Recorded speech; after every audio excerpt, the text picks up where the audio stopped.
Arbor University assistant men's basketball coach, Jeff Beckman.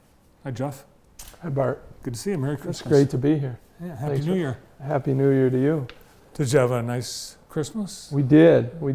Some plans got derailed with all the snow, but other than that, it was great. Always good to see family. Good. Yeah, Jeff was telling me before the show that he got into the West Michigan blizzard and got a little bit trapped. Yep. Well, I'm glad you made it out. Me too.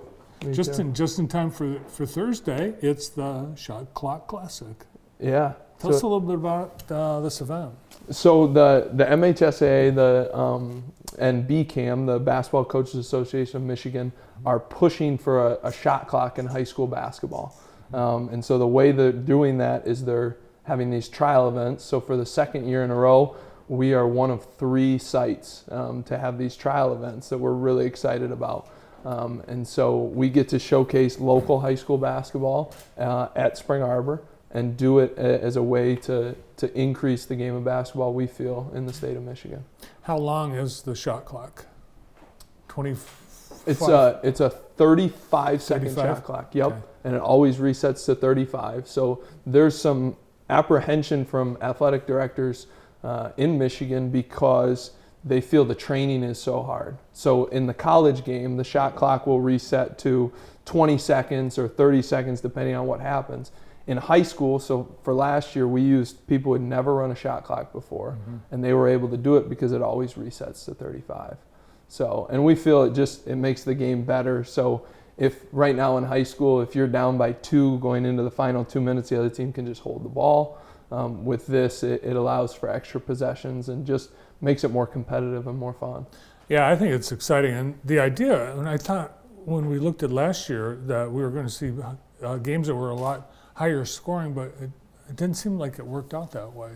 No, it forces everybody to be a playmaker, in my opinion. Mm-hmm. So instead of, maybe at a small school, we've had like East Jackson or Concord or Homer, these smaller schools that may only have 1 or 2 kids where they love basketball and they're taking all the shots. In a shot clock, you have to share the ball. Mm-hmm. Everybody has to be a playmaker, and so it just makes it more exciting, but you're right, it doesn't really affect the score too much. When you played high school ball and then you played at Spring Arbor, how much did that shot clock, did it invade your game and change you and change how you played it in any way? My high school coach we didn't stall, we didn't really do anything like that, and so it didn't. But I do see how it affects kids that we recruit and different things like that. They're coming into college and they're not playing the same game, right? They're playing a different game with different rules. And so trying to assimilate them as best we can in high school basketball, I think, is best for the game. Well, someone like you're going to take a shot anytime you get your hands on the ball, and Jeff is one of only 5 people in the history of Spring Arbor University to have 1,000 career points. So he's a shooter, right? 1,000. There's a lot of people that scored 1,000. I think there's some rebound number.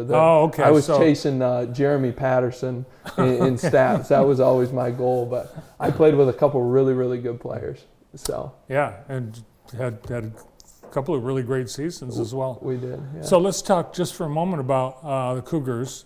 They've got a game Friday, and people are invited to come to the McDonald Athletic Center 2 days in a row.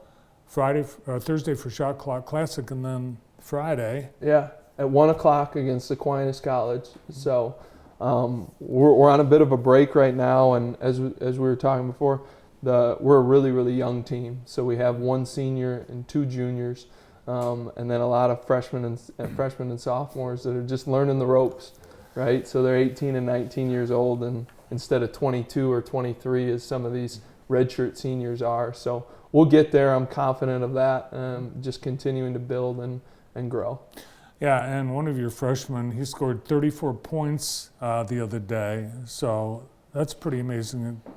Hopefully he's going to get better every year. I hope so. So Gabe Newhoff from Unity Christian is a beast. I think he's top 20 in the country in double doubles.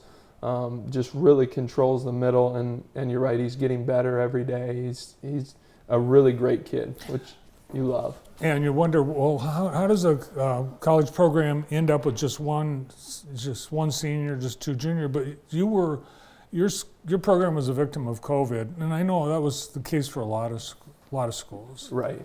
And Coach Cottingham, our head coach, what I love about him is he's not in it for the quick fix. Mm-hmm. So these other schools, when they had freshmen and things who moved on because of COVID, they brought in these transfers and all that, and they wanted to fill the roster with sometimes we call them hired guns, guys who are going to come play for 1 year. But Coach Cottingham, he wants to build it from the bottom, and that's what we're all about. And so as we're growing, I believe because of our strategy, we're going to be better in 2 years than we would have been with these hired guns. Let's look at the games that are being played on Thursday at the Shot Clock Classic, and they start at 11 a.m. How did you determine the matchups and the teams? We did our best to create as best of a slate as we can, matching up just size of school and things like that, and based on who we knew was returning. So East Jackson and Concord, I believe Concord had the Big 8 Player of the Year last year, Mackay, against Amar Johnson from East Jackson, which we're really excited. And East Jackson, by the way, is coached by the all-time great from Spring Arbor, Paul Marindet. Mm-hmm. It's his first year as a high school coach. And then the other matchup I'm really excited about is Onstead versus Olivet. So Onstead, obviously, with Aiden Davis, who's just a beast, and then Olivet coming. I believe they won 20 games last year. I think it'll be a really good day of some great matchups. And Western and Jackson, this year, it seems like those two schools are relishing their opportunities to play each other in football and wrestling and women's, girls basketball, and now boys basketball. Yeah, we're excited about the fact of creating some rivalries as best we can within the Jackson area. So an event like this, where you get to play teams that you might not see on a daily basis in your conference, that sort of thing.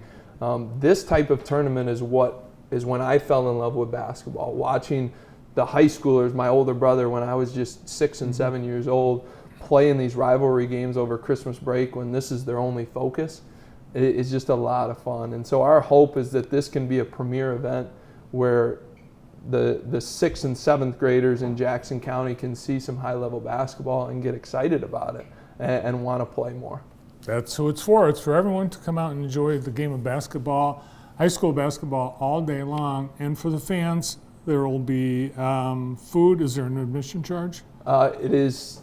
It's $10 for adults, $5 for students and seniors. Kids under 7 are free.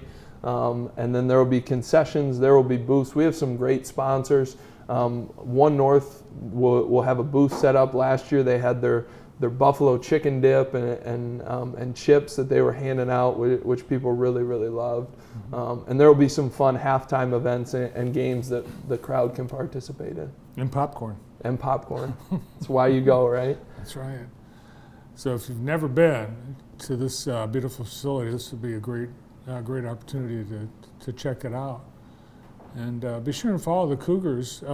Both men's and women's teams at McDonald Athletic Complex have games all season long. A lot of reasons to head out to the campus. Well, I'm looking forward to watching some great basketball, and we'll have these games live on JTV all day long. So if you can make it for 1 or 2, great. If not, be sure and tune in all day long on JTV, and we'll play those games, replay them on Saturday and Sunday.